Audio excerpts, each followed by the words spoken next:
Bonjour tout le monde et bienvenue pour notre nouveau rendez-vous en roue libre. Ça y est, c'est le en roue libre d'avril. Ne te découvre pas d'un film, mais vous savez que nous, la pelote de film, on va la tirer sur tout ce qui se passe côté automobiliste. Salut Pierre Chasseret. Salut Malolo, bonjour à tous. Ça va?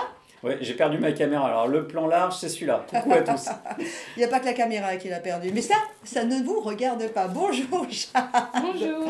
Tu vas bien? Ça va et toi? Oui, mieux a priori. Oui, un peu de rhume Bon. à cause de l'allergie, mais ça va. Bon. Et vous, comment allez-vous?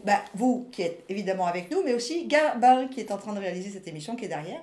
Hein Gabin, ça va? Oui, ça va. Et Lénie qui est également avec nous. Ça va bien Lénie? Il va bien aussi. Allez, c'est parti. Et vous allez voir qu'une fois de plus, c'est pas parce qu'on est au début avril qu'il ne se passe pas plein de choses. Vous en avez beaucoup entendu parler. On va revenir sur les ZFE. On va parler de cette histoire de peut-être, comment on appelle ça? Visite médicale tous les 10 ans ou toutes les 15 ans? Non, comment 15, 5, ça dépend, il y en a pour tout le monde sera servi si ça passe. Selon votre âge. Allez, c'est parti. En roue libre, c'est maintenant.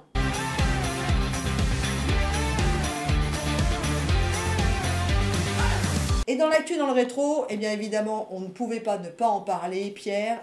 Les ZFE, waouh, là ça a vraiment bougé. Oui, alors je suis très content. Je suis très content parce que sur les zones à faible émission, tu le sais mieux que quiconque, on va refaire l'histoire. Tout vient d'une personne, Fabrice Godefroy. Vous le connaissez bien hein, si vous suivez 40 millions d'automobilistes, puisque maintenant c'est un des administrateurs de notre association. Fabrice Godefroy, à l'époque où on faisait cette émission ensemble sur Sud Radio, vient nous voir avec ce sujet qui arrive 2 ans plus tard. On est en 2017 lorsque Fabrice Godefroy nous parle de ces zones à faible émission. 40 millions d'automobilistes arrivent sur le combat. Et là, à ce moment-là, on n'a plus jamais lâché notre cheval de bataille et on allait au bout. Jusqu'à la dernière fois, la fameuse... Sur ces zones à faible émission, nous avons, oui, gagné. Gagné en commission à l'Assemblée nationale. Et alors là, c'est là que je dois vous expliquer, parce que j'ai entendu beaucoup de choses. Alors comment ça va se passer? La semaine qui vient, le texte qui a été validé en commission par les députés de plusieurs tendances politiques confondues, va passer dans l'hémicycle à l'Assemblée nationale. S'il est adopté à l'Assemblée nationale, bye bye. Ciao. Ciao les zones à faible émission, les vignettes critères 1, 2, 3, 4 et toutes les conneries, eh bien ça en sera fini. Ce que l'on a réussi à obtenir, là où beaucoup demandaient des moratoires, des trucs de 4-5 ans, qui à mon avis tenaient pas la route, nous à 40 millions on n'a jamais lâché, on a toujours dit l'abrogation ou rien. Et on l'a emporté. On l'a emporté grâce à plusieurs personnalités politiques qui vont du tout à fait à gauche au tout à fait à droite en passant par tout ce qu'il y a dans le milieu. Et on a assumé ça. Assumé de faire de ce sujet éminemment politique un sujet qui n'était pas partisan. Et il est vrai qu'on a eu des soutiens. Je pense à Laurent Wauquiez, je pense à Pierre Meurin, député Rassemblement National, je pense à Sylvain Carrière du côté de la France Insoumise, tous ces parlementaires qui nous ont aidés au final à gagner sur l'abrogation des zones à faible émission. C'était la bonne nouvelle d'il y a une semaine et c'est peut-être... alors on ne sabre pas le champagne, mais je sais que Lénie et Gabin, ils ont quand même le couteau et la bouteille prêts à être sabrés dans la semaine parce que ça va être voté certainement dans la semaine dans l'hémicycle. Comme quoi, ces fameux hommes et femmes politiques, quel que soit leur bord, quand il s'agit d'être ensemble pour faire avancer quelque chose, marche mieux, hein. Ça marche beaucoup mieux et beaucoup plus vite. Est-ce que la fameuse pétition est toujours en cours et est-ce que oui, on continue de signer cette pétition contre les ZFE? Alors cette pétition en ligne que j'ai posée en mon nom, parce qu'il fallait bien quelqu'un pour la poser, sur le site de l'Assemblée nationale a fait un carton. Ça a été le meilleur lancement des pétitions en ligne depuis la création du site de pétition de l'Assemblée nationale. Donc super, ça a marché. Ça nous a permis d'obtenir ce texte d'abrogation des zones à faible émission. Bon, actuellement, aujourd'hui, c'est pas de signer sur le site parce que ça y est, c'est dans l'hémicycle. Okay. Donc, relâchez la pression sur les signatures. Venez plutôt aller voir ce qui se passe et on en parlera avec Jade tout à l'heure du côté de 40 millions d'automobilistes. On a d'autres combats, d'autres pétitions en ligne. Et nous, nos pétitions, elles servent à quelque chose. Voilà, tiens, un petit coucou à ceux qui nous regardent et qui nous scrutent. Je rappelle qu'il n'y a qu'une seule association d'automobilistes reconnue d'intérêt général. Ben, c'est comme le Port Salut, c'est marqué dessus, ça s'appelle 40 millions d'automobilistes. Eh bien tiens, puisque tu parlais de Jade, on va revenir vers toi. Et si du côté des zones à faible émission, c'est plutôt bien embarqué, toi tu veux nous parler des zones à trafic limité. Exactement, donc à Paris, le dispositif est passé depuis le 1er avril et c'est pas une blague, en phase de répression. Donc on interdit le trafic de transit dans le centre de Paris aux véhicules motorisés dans le 1er, 2e, 3e et 4e arrondissement. Et si on n'a aucun motif pour être dedans, on peut avoir une amende de 135 euros. Alors moi je trouve ça dingue parce que comment tu justifies? C'est-à-dire que dorénavant, il faudra justifier de ce que tu as à faire dans ces 4 arrondissements pour ne pas être verbalisé. Donc il faudra que tu justifies comment? Avec une réservation dans un resto, avec... Alors imaginons, alors bien, je suis un peu taquin sur ce coup-là, je sais pas, tu trompes ta femme, enfin bon... Tu crois sincèrement que le mec il va dire où il est? Non mais sans blague. Tu crois qu'il va donner la réservation de son hôtel? Non mais il faut être complètement stupide. Donc très honnêtement, ce genre de texte comme ça, de zone à trafic limité, où vous devez produire des justificatifs pour dire où vous avez l'intention et le droit de rouler, il y a quelque chose dans la libre circulation des êtres humains, moi qui me gêne. Tombe pas quand même, c'est important de rester en vie. On a besoin de toi encore. Assise en tout cas. Mais en tout cas, on le voit bien avec ce que vient de nous annoncer Jade. Les combats continueront et on est loin d'avoir terminé. Hein. Ouais, c'est le problème, c'est qu'on a beau gagner un combat, je vous avoue que je parais peut-être fatigué à l'antenne et honnêtement je le suis, mais on a beau gagner un combat, il y en a déjà un autre qui arrive et vous le savez, ça sera peut-être le lien avec notre vrai du faux tout à l'heure. On va parler notamment de cette visite médicale pour tous et surtout pour les seniors qui se pointent. Forcément, là aussi, ça peut vous paraître bien, hein, mais vous verrez, après l'émission, vous aurez compris que c'est pas si bien que ça. Voilà, c'est terminé pour notre actu dans le rétro. Tout de suite, je vous propose de retrouver Gabin et son rendez-vous. C'est quoi ce truc? Et dans C'est quoi ce truc? Est-ce que vous avez déjà regardé votre permis de conduire? Je parle bien soit du papier rose pour les plus âgés, dont je fais partie, soit la carte pour vous les plus jeunes. Qu'est-ce que vraiment le permis de conduire? On va voir ça. C'est quoi ce truc? Gabin. Bon, déjà, ça va tout le monde? Ouais, très bien. Super. Je sens qu'on va prendre. Je sais pas pourquoi, mais je sens qu'on va prendre. Moi, je l'assume, le mien est rose. Hein, oui, moi aussi, les roses. Pour moi, j'ai la petite carte rose, parce que du coup, je l'ai passée. Insolent. Tu vas voir, ça va aller très vite. Ouais, format carte d'identité, là. Bon, du coup, on va revenir dans les époques. Il a été instauré en 1909 en France. Il a évolué pour devenir un document donc, incontournable, tant pour les jeunes conducteurs que pour ceux qui souhaitent renouveler leur licence. Je pense que vous faites partie de la deuxième option. Mais que retrouve-t-on sur cette carte précisément? Donc du coup, très simple, le nom et la photo du titulaire, pour identifier clairement. Bon, après, on a peut-être changé au fil des années. Moi, ça va, du coup, vu qu'elle est récente. Le numéro du permis et sa date de délivrance, la catégorie du véhicule que le titulaire est autorisé à conduire, donc voiture, moto, camion. La date de validité avec une réévaluation tous les 15 ans. Et le code de sécurité. C'est là que c'est intéressant, c'est que pour l'instant, tous les 15 ans, il est juste renouvelé automatiquement. Oui, mais pas remis en question, voilà. Pour l'instant. Et on en parlera avant la fin de l'émission.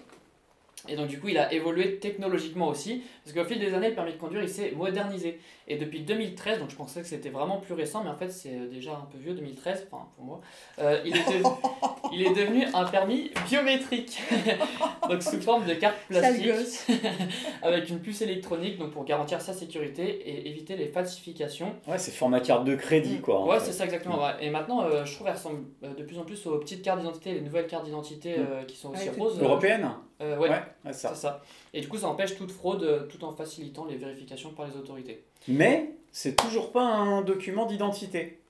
C'est-à-dire que... Si, en France. Ouais, mais par exemple, si tu veux partir à l'étranger, ton permis de conduire, ça marche pas. Même dans l'Union Européenne, en fait, tu veux prendre l'avion, ça suffit pas. Par contre, petit aparté comme ça, les videurs de boîtes ou de bars, ça suffit pour rentrer. Mais en France, c'est une pièce d'identité. Si tu n'as pas ta carte d'identité, on peut te demander, avez-vous votre permis de conduire? Ça marche pour la France uniquement. Et donc du coup, pour finir, pourquoi il est si important? Parce que c'est pas qu'un simple document administratif, le permis de conduire est souvent perçu comme une étape majeure dans la vie d'un individu. Ouais. Et c'est vrai que pour tous ceux qui ont leur permis et qui nous regardent, c'est quand même quelque chose qu'on travaille beaucoup pour l'avoir. Tu sais que c'est le diplôme quand même, c'est le diplôme qui est le plus partagé en France, finalement. Partagé? Bah oui, c'est celui que le plus de Français obtient. Ah oui, bien sûr. Ouais. Bon, alors de là à dire qu'on l'a dans une pochette surprise, d'ailleurs... ça c'était à l'époque. Alors son permis dans une pochette surprise, c'est autre chose. Parce qu'en fait, il symbolise l'indépendance et pour beaucoup, il représente la liberté de voyager, enfin tout seul du moins, de travailler ou même de déménager. Mais au-delà de l'aspect pratique, c'est aussi un garde-fou pour la sécurité routière qui garantit que les conducteurs connaissent et respectent les règles de circulation. Alors, tant pis, je le fais, hein. Je ne sais pas si c'est la période ou si j'ai le droit de le dire. Moi, ça a été le permis de ne plus être célibataire. Parce qu'en fait, quand tous mes potes qui n'avaient pas le permis devaient raccompagner quelqu'un, le seul qui pouvait raccompagner, c'était moi. Donc je me débrouillais pour d'abord déposer mes potes, et ensuite déposer celle qui me plaisait bien. Et après, ça marche vachement mieux. Parce que quand tu dis à quelqu'un, si tu veux, je te dépose en RER, bon, c'est quand même moins sympatoche. Donc au final... Vie ma vie de Pierre Chasseret. Non, mais il y a 2 choses qui m'ont sauvé, hein. C'est le permis de conduire et ma guitare. Hein. Si tu m'enlèves mon permis et ma guitare, il n'y a plus rien, je suis célibataire. Moi, ça m'a permis, c'est le cas de le dire, d'avoir mes premiers petits contrats de comédienne à l'époque et de pouvoir aller relier les théâtres et tout. Ouais, c'était aussi pour avoir mes premiers jobs quand j'étais étudiant, trêve de plaisanterie. Je bossais les samedis, dimanches du côté de Nogent-sur-Marne et il n'y avait pas le choix. Le dimanche, il n'y avait pas de transport en commun. Donc si j'avais pas eu de voiture, j'aurais pas eu de job et j'en avais besoin, quoi. Et vous, d'ailleurs, votre permis de conduire, qu'il soit rose ou biométrique, c'est quoi les premiers souvenirs que vous avez grâce à ce permis de conduire? Tiens, vous nous racontez ça en commentaire sur la page YouTube de 40 millions d'automobilistes, évidemment de l'émission En roue libre. Je vais ajouter un petit truc aussi, la petite astuce, parce que je sais qu'on est beaucoup à avoir notre permis rose et on y tient. Et il ne tient qu'à un fil. Il ne tient même plus quasiment. Non, il est quasiment arraché. Alors, il reste le petit fil qui crée justement la validité. Pour certains d'entre vous, vous vous dites, oui, mais si je veux mon nouveau permis de conduire européen, il faut que je rende mon rose. C'est vrai, sauf si on l'a perdu. Sauf si on l'a perdu. Dans ces cas-là, voilà, s'il est perdu, de fait, vous pouvez... Ah, mais il est tout neuf, le tien. Non, en fait, tu l'as plastifié. Ouais, et je vais vous raconter ma vie. Aussi, mais alors... Parce que quand on regarde, bon là c'est un peu loin, mais quand on regarde, il était quand même, on sent qu'il était déchiré entre les trois volets, d'accord?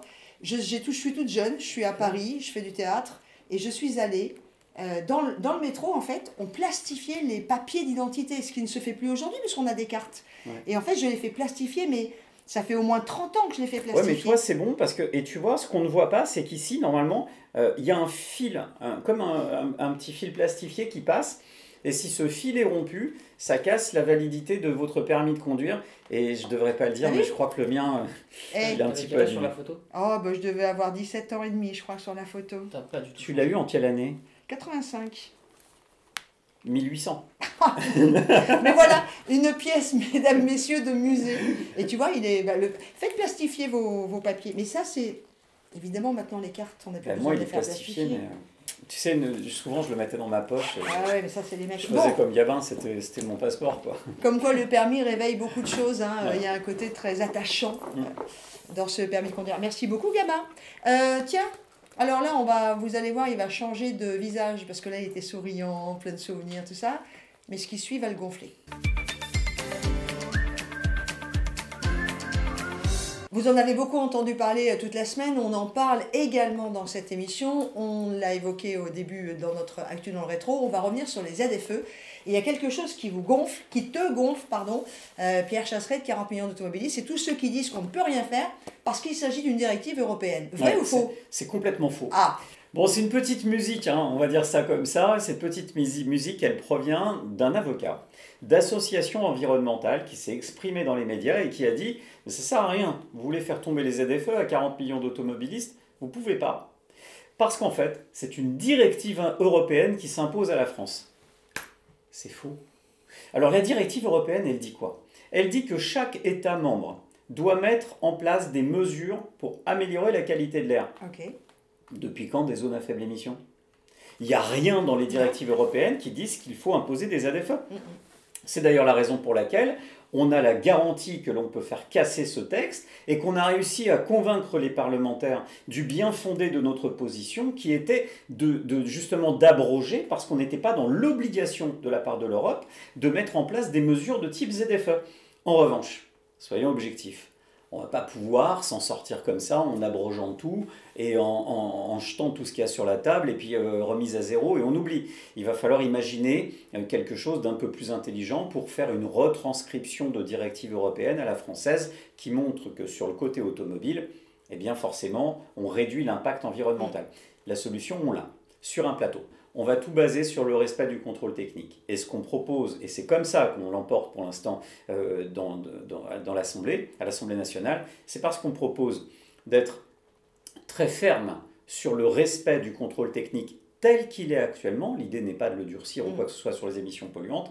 Et de fait, pour ceux qui passent à travers et qui n'ont jamais passé de contrôle technique, là, je ne pourrais rien faire pour vous. Au bout d'un moment, les loulous, si vous ne passez pas au contrôle, moi, je ne peux rien faire. On va prendre le parti de défendre la France qui s'arrête au feu rouge, c'est-à-dire vous, moi, ceux qui passeront les voitures au contrôle technique, et de baser notre retranscription d'une directive européenne sur l'intransigeance par rapport au respect du contrôle technique. Voilà comment on sauve toutes les voitures du parc auto. C'est pas compliqué. Et la petite astuce, c'est avant de passer au contrôle technique, d'ailleurs je vous le dis, ça vous évite une contre-visite. Avant de passer au contrôle technique, vous avez deux types de solutions qui vous permettent d'être sûr de passer la pollution, si le véhicule n'est pas une poubelle ambulante. Ça s'appelle le décalaminage. Soit vous avez des produits. Alors, on est bien placé pour vous en parler ici, les produits Bardal qui avait testé Gabin dans ses vidéos. Et ces produits vont vous permettre, c'est facile, vous le mettez dans le pot d'échappement, dans le réservoir, et c'est terminé, ça va nettoyer. Et ça, c'est parfait. Et ça fonctionne. Deuxième option, décalaminage par injection d'hydrogène, solution portée notamment par FlexFuel. Vous voyez ça chez votre garagiste, vous décalaminez, il y a de l'injection d'hydrogène, on récupère les imbrûlés, les suie, donc la calamine, et hop, vous passez le contrôle technique. Donc ça, c'est le bon truc à faire parce que si vous ne le faites pas, ce qui va se passer, c'est que si vous avez roulé sur des basses vitesses pour faire de l'économie de carburant, ou si vous roulez beaucoup en ville, eh bien votre moteur s'encrasse. Et lorsque vous allez arriver au contrôle technique et que le contrôleur va appuyer un peu et envoyer les watts pour faire sortir la calamine, eh bien les données polluantes seront supérieures. D'où l'intérêt de faire entretenir son auto. Mais pour répondre à la question, celle du départ, non, il n'y a pas de directive européenne qui impose les ZFE en France. C'est dit clair et net. Merci beaucoup Pierre Chasseret, 40 millions d'automobilistes. Comme ça au moins on est sûr de nous. Est-ce qu'on sait qui a eu cette idée saugrenue de créer les ZFE en France? Alors oui, tout débute d'une idée géniale, une idée presque royale, je dirais, de Ségolène, qui nous invente les vignettes critères, très fières, et derrière elle dit, c'est pas l'État qui dira ce que vous faites des vignettes critères, moi je crée la classification et chaque métropole pourra faire ce qu'elle veut. Donc derrière, il y a le projet de loi en 2019, écologie, résilience, je ne sais plus comment ça s'appelle, un truc comme ça, je ne vais pas le dire parce que c'est pas poli, mais vraie connerie, voilà, c'est fait. Et l'instauration des ZFE se base sur l'outil qu'avait proposé Ségolène Royal, c'est-à-dire la vignette critère. Donc Ségolène, là, tu nous as pas rendu service sur ce coup-là, mais je sais que je l'ai eu en plateau récemment face à moi, Ségolène Royal, et elle se dédouanait en disant « Non, non, mais c'est pas moi les ZFE !» Enfin oui, sauf que moi, quand je tape ZFE et vignette critère sur Internet, j'ai la photo de Ségolène à côté quand même. Donc, elle nous avait d'ailleurs annoncé à l'époque que c'était une vignette gratuite. Ah oui. Bon, qui valait 4 €. Mais oui, les frais de port. Voilà. Voilà, les frais de port. Ouais, et de création, parce que ça fait cher, 4 € pour une bêtise, c'est toujours trop cher. Eh ben, on va pouvoir les garder maintenant au musée de l'histoire de la voiture. Il faudra les décoller. Espérons. Pas tout de suite, attendez une semaine avant de servir le champagne. Ah oui, on le fera aussi. Oh oui. Allez, nous on continue notre émission et puis on va revenir maintenant sur l'autre, comment on appelle ça dans notre métier, un marronnier, vous savez, quelque chose qui revient régulièrement, tous les ans, la fameuse visite médicale pour les seniors, mais là, pas seulement pour les seniors.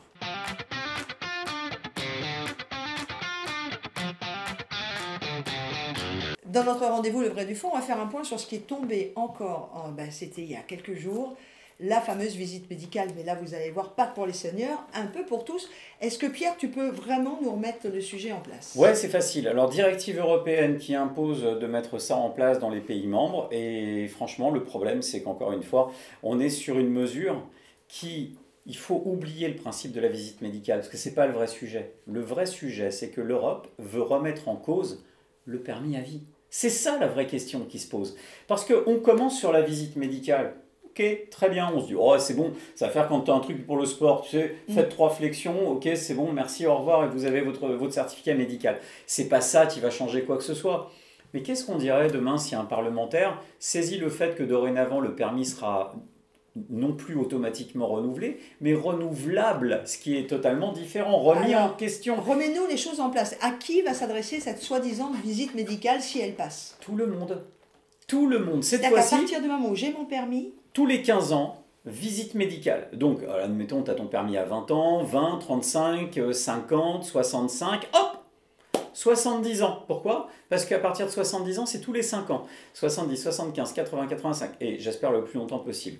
Problème déjà de cohérence, parce que qu'est-ce que va demander le médecin?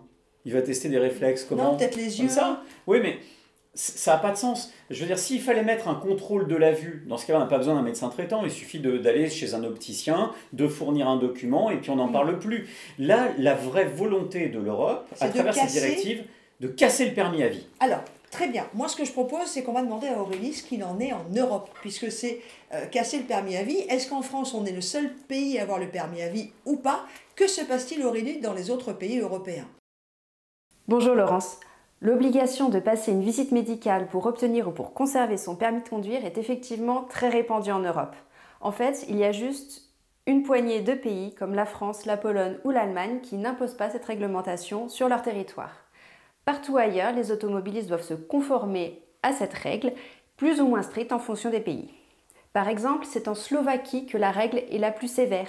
Les automobilistes doivent passer une visite médicale dès l'obtention de leur permis de conduire, quel que soit leur âge, puis une fois tous les 5 ans et même une fois tous les 2 ans à partir de 65 ans. Dans la grande majorité des pays européens, l'aptitude à la conduite des usagers est contrôlée de façon périodique. C'est le cas par exemple en Espagne, au Portugal, en Italie, en Finlande ou au Danemark.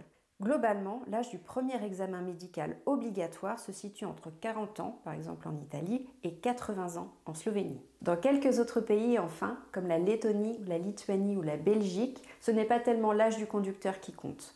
En revanche, les automobilistes doivent demander le renouvellement de leur permis de conduire auprès de l'administration et à cette occasion, il leur est demandé de fournir un certificat de capacité qui comporte notamment des critères médicaux. Et dans ces pays, Aurélie, a-t-on constaté une réelle évolution suite à cette mise en place? En fait, Laurence, c'est pas si simple.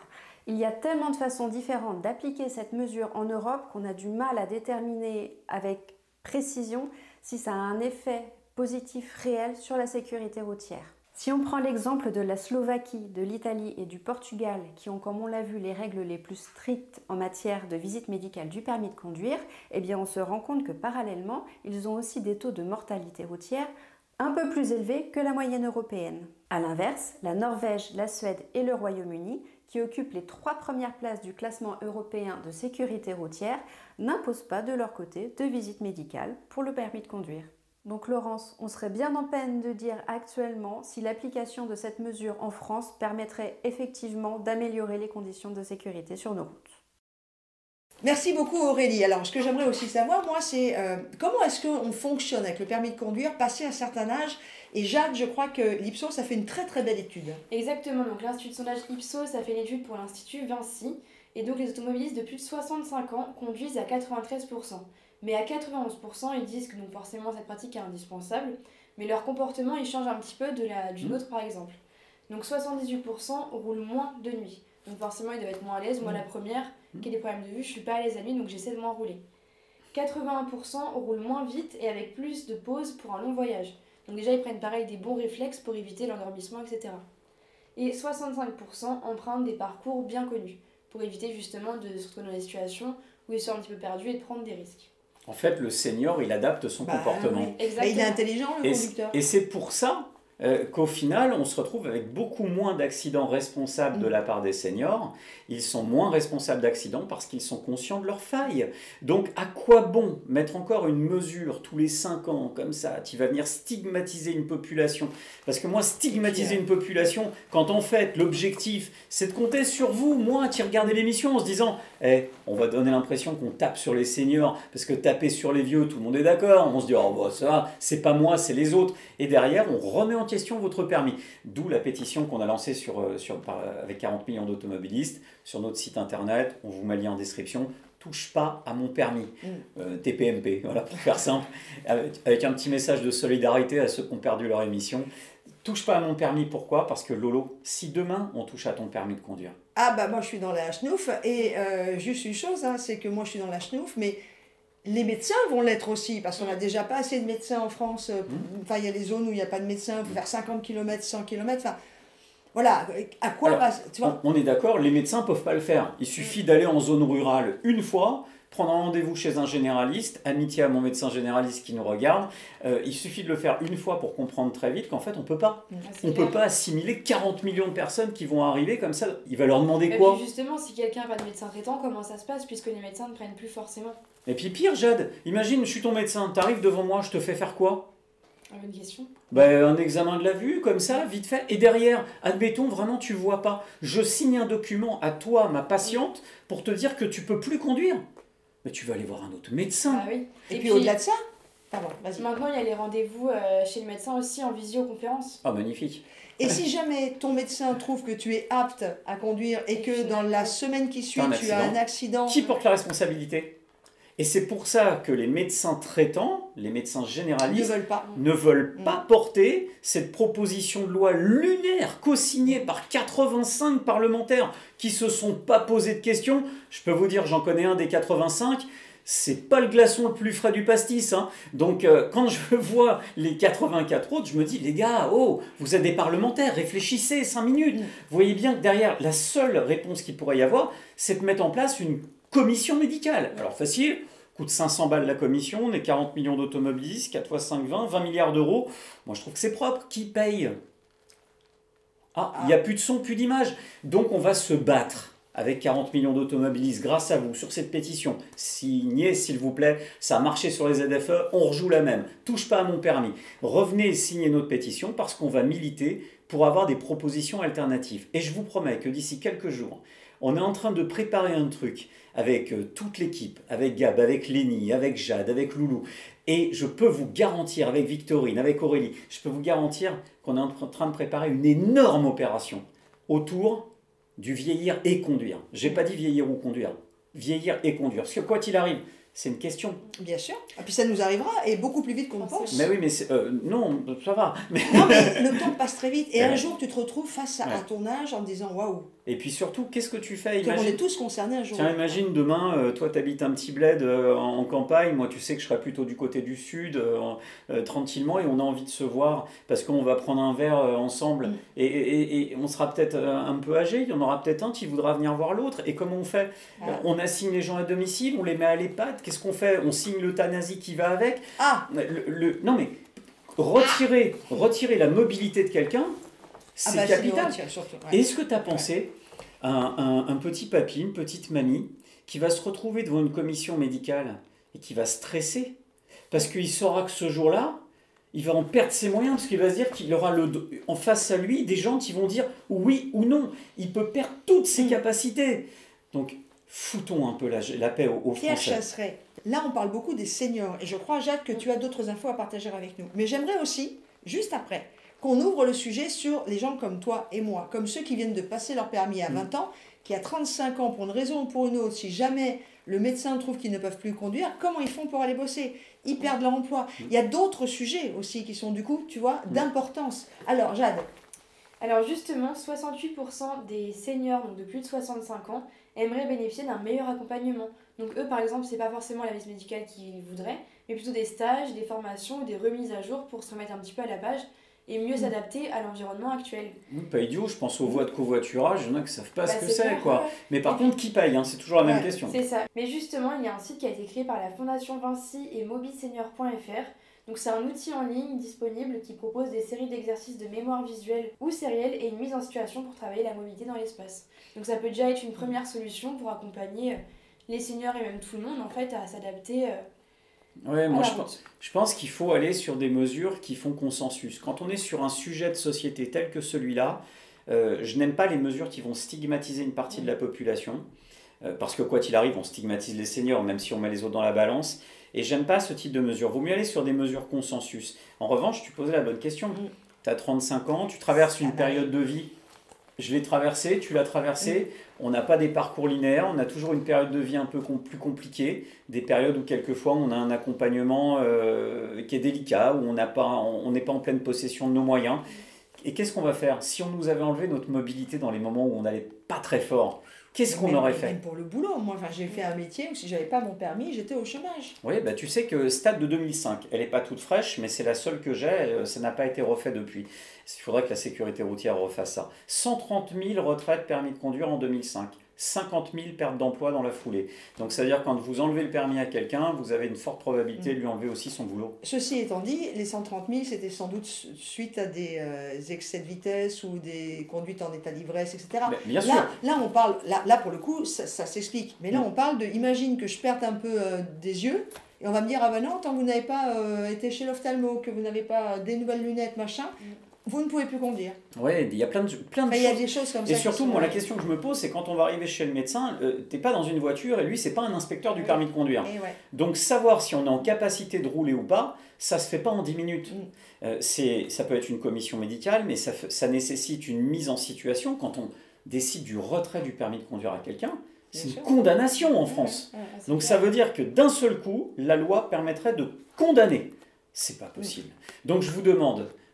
méfiez-vous déjà des recettes toutes cuites, des yaka, faucons, la visite médicale, hop, tac, c'est bon, on a trouvé la solution, fantastique. Non, ça c'est des solutions qui paraissent bonnes sur le papier, et dès qu'on gratte, dès qu'on creuse, regarde, désertification médicale, et puis tiens, tous les enfants et qui ont des parents un peu âgés, vous êtes bien contents que vos parents ils restent à leur domicile parce que vous n'avez pas envie de les envoyer à l'EHPAD. Donc on est bien d'accord que vous n'allez pas les priver d'aller faire leurs courses une fois par semaine et de voir un peu ce qui se passe dans la civilisation. Et puis moi j'habite un petit village. Et dans mon petit village, je pense à ma voisine, Annie. Annie, elle ne conduit plus, elle a vendu sa voiture. Elle est seule à son domicile, elle a son fils qui passe, qui commence aussi à avoir un petit peu d'âge, mais qui conduit, il n'y a pas de problème. Annie, maintenant, elle se fait livrer par un petit commerce qui est à 8 km de chez moi. Elle se fait livrer ses courses. En fait, d'elle-même, elle l'a compris. Oui. Elle n'a pas besoin, on n'a pas besoin à 90 ans qui est, pardonnez-moi, un jeune con qui vient de nous expliquer ce qu'on doit faire. Donc arrêtons un petit peu de stigmatiser par l'âge et regardons uniquement les statistiques. Les statistiques nous disent quoi ? La population la moins accidentogène sur la route, ce sont les seniors. Alors si vraiment on devait faire une classification en plateau de ceux qui posent le plus de problèmes sur la route, 1, les hommes. Je suis éliminé. 2, les jeunes. T'es éliminé, tu roules plus. Bon, il reste que Lolo sur la route. Oui. Bon, je vais faire chauffeuse de bus. Non, mais en tout cas, tu as raison de remettre les choses à leur place. On va suivre avec 40 millions d'automobilistes cette nouvelle... ça va être dur. Ouais. Je ne te cache pas que c'est un combat qui arrive tout de suite après ZFE, qu'on est tous très fatigués dans la structure, mais qu'on va le gagner. On est obligé, vis-à-vis de vous, on est obligé de le gagner. Et je lis vos commentaires, attention, machin, le ZFE, il n'y a pas que vous qui avez gagné. Non, franchement, sans plaisanter là, vous voulez vraiment qu'on vous refasse l'historique avec Lolo ? On n'était pas 50 en France. Il y avait Laurence, son animatrice, la seule animatrice d'une émission de radio qui faisait un sujet ZFE, et le seul clampin qui s'amusait derrière à militer contre les ZFE, c'était Pierre Chasseret, Fabrice Godefroy. 40 millions d'automobilistes. Après, évidemment, ça a fait boule de neige ou tache d'huile. Oui, à la fin. Quand on sait qu'on a gagné, il y en a plein qui revendiquent la victoire. Ouais, après, tout le monde en a parlé, puisque tout le monde a compris l'ineptie de ces ZFE. Donc, tous les journalistes en parlaient, machin. Mais à l'origine, voilà, il ne faut pas l'oublier. Et le combat, il a été mené par 40 millions. Bon, merci, monsieur. Encore un nouveau combat qui s'annonce. Et quant à nous, on continue notre émission. Puis je crois qu'on va la finir avec le saviez-vous. Là, on va se détendre un peu avec Gabin. Pour terminer notre rendez-vous, ce sont toujours les histoires incroyables de Gabin. Là, il s'agit d'une voiture qui roule toute seule. Ouais, bon, c'est pas vraiment ça, c'est une petite anecdote qui s'est passée dans l'Utah. Elle va être courte celle-là, mais je la trouvais drôle, donc j'ai envie de vous la partager. C'est en 2017, c'est une scène improbable qui s'est passée. En fait, dans l'Utah, donc aux États-Unis, les policiers reçoivent un appel affolé. Donc au début, ils se demandent pourquoi. C'est parce qu'une voiture roule en marche arrière toute seule sur un parking de supermarché, sans personne à l'intérieur. Donc ils s'approchent, ils vont voir cette voiture, et quand ils arrivent, ils découvrent que la voiture, elle tourne en boucle depuis plusieurs minutes, elle a un manège incontrôlable, et après quelques tentatives pour l'arrêter, ils parviennent enfin à ouvrir la portière et à couper le moteur. L'explication, elle est toute simple. Son propriétaire qui a oublié de serrer le frein à main en descendant et le véhicule restait en marche arrière. Il s'est mis à faire des cercles parfaits comme une voiture possédée. Donc elle tournait toute seule comme ça sans s'arrêter. Et le plus surprenant dans l'histoire, donc c'est là qu'il y a la petite nuance de l'histoire, c'est que un chien était à l'intérieur. Son propriétaire, en fait, il avait laissé son chien à l'intérieur. Il était tranquille sur le siège, il s'est pas plaint, sur le siège conducteur. Il regardait la scène comme si de rien n'était. Et depuis l'histoire, elle est rentrée dans la légende locale et on dit que ce toutou pourrait bien être le premier chien à avoir tenté de passer son permis à sa façon. Oh, c'est mignon. Mais en fait, la voiture était quand même démarrée, le moteur tournait. Oui, le Il est moteur parti tournait, et, il est parti sans serrer le frein à main, il a dû partir vite fait chercher quelques trucs et quand il est revenu, sa voiture est tournée toute Marc, seule. c'est plutôt drôle. Ouais, Ouais, c'est marrant. Alors du coup, ça me fait penser que quand on s'arrête même à la boulangerie pour aller chercher son pain, même 3 secondes, on éteint son moteur, et y compris pour ceux qui attendent des gens, s'il vous plaît. Enfin, je veux dire, il y a quand même des gestes simples à faire pour non pas l'écologie bête et disciplinée, mais l'écologie intelligente. Oui. Et quand on s'arrête, on éteint son moteur, surtout quand il est thermique, et on attend et on redémarre quand on a besoin. Bon, voilà, ce sera donc la fin de la morale de cette histoire. Non, je rigole. Merci beaucoup. On vous retrouve la semaine prochaine pour une prochaine idée, une prochaine histoire un peu folle, et d'autres sujets évidemment, puisque vous avez bien compris que nous rentrions également dans une phase où il va se passer beaucoup de choses et pour lesquelles 40 millions d'automobilistes et toute la team va se battre. Merci à Lénie, merci à Pierre qui est derrière les caméras, et merci à toi Jade. Merci à toi. Et merci Aurélie d'être venue nous donner des infos aussi aujourd'hui. Bon dimanche, et puis vous le savez, vos commentaires sur la page YouTube de En Roue Libre, tous vos questions, vos envies de sujets, on est là pour ça. À dimanche prochain.